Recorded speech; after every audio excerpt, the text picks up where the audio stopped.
How you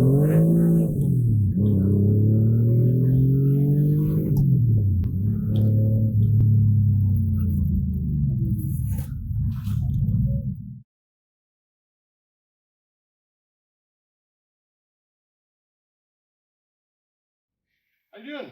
We've got a 1991 Mazda Miata. Originally, this car was built into Spec Miata, raced for a number of years as a Spec Miata. Real popular class. It runs in NASA and SCCA, and built the car back in 2002.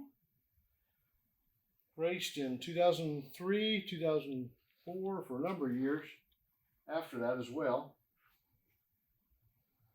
This car started life at about 114 horsepower to the flywheel.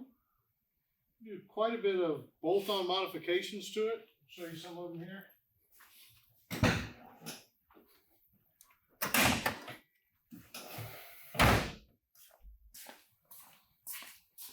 Since it runs in a spec class, we're limited in what we can run on the car. So some of the upgrades are things like a radiator, larger radiator to keep it cool. We're allowed to run a different air intake, different spark plug wires, different spark plugs. We're allowed very slight tuning stuff, different fuel pressure regulator, some basic things like that. All with that, we can add about 15 horsepower to that, 15 to 20 horsepower, depending on what all we do. So rear wheel horsepower, we end up at about 125 horsepower or so. It's originally a 1.6 engine, so this is the smaller version engine of the Spec Miatas. This car, I think we dynoed it last, it was about 124 horsepower. We're actually we recently refreshed the head on it and gonna get it back up on the dyno and see exactly what it does. So we'll do a video of that here later for it. In the process of taking this from a Spec Miata to a lighter weight car, it won't run in the Spec Miata class anymore because we're not allowed to do that for the rules. That's why we have the headlights out here. All the headlight mechanisms out. It's just part of the lightning program for it. We're going to do some more stuff to the engine. The new race class it's going to run in is allowed to run that stuff, so we'll be doing that and make a little more horsepower, make it a little lighter, see if we can go a little faster. Inside the car, got a race seat with a lowered floor. We actually cut out the stock floor, which is allowed in the Spec Miata rules as well as the other classes. Once we do that, we're allowed to mount the seat a couple inches lower, and the floor in the Miatas are fairly uneven, so it allows us for a much better platform for the seat. And we did that here just a couple months ago, and we're going to strip out all the interior, repaint everything, so it'll all be new inside paint-wise. Full roll cage, as you can see. If you look way up underneath, see there's a knee bar that's all the way under the dashboard. That goes from the A-pillar bar over here all the way over to the bar on the other side. Adds for stiffness and safety for the roll cage. Makes the car much safer to drive and a little bit stiffer chassis, so it handles a little bit better. So this car was a third place finisher in 2006, 2005. So this is a hard charger award. Hard charger award means you make up the most places within your class. So like if you start last place and you move up 10 places and nobody else moves up that many places, that gives you the hard charger award. So back here we've got did this quick release on the door pull. This one was a little bit primitive, but this is how you open the door from the inside. It's all in the spirit of the rules still, but as lightweight as possible and easy to grab wherever you're at and get in and out. So we're going to redo that as well.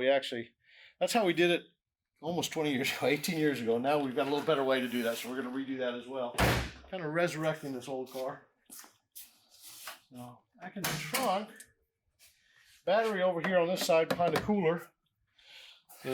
Basically keep everything out. This is basically a little ice chest, and we run hoses to the driver who wears a shirt, a cool shirt, and has tubes inside it that actually help keep them cooler while they're driving. And up north, it's probably not quite as big an issue, but here in the south in Texas, it gets pretty hot. It's seeing 120, 125 degrees on the racetrack, and that really helps you out a lot. So,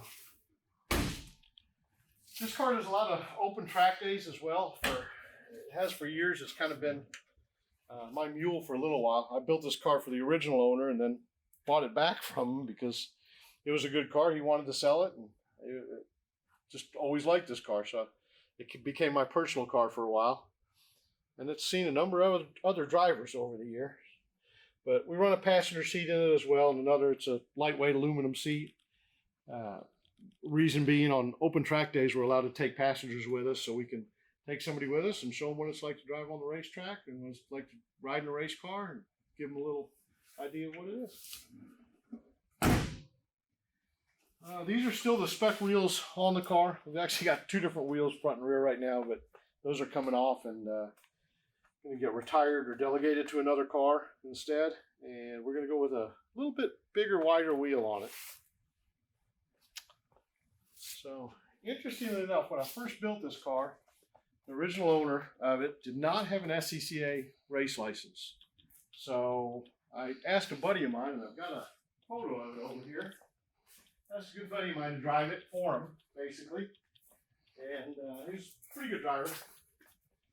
And first race the car was ever in, did 3rd place in class, 3rd place overall.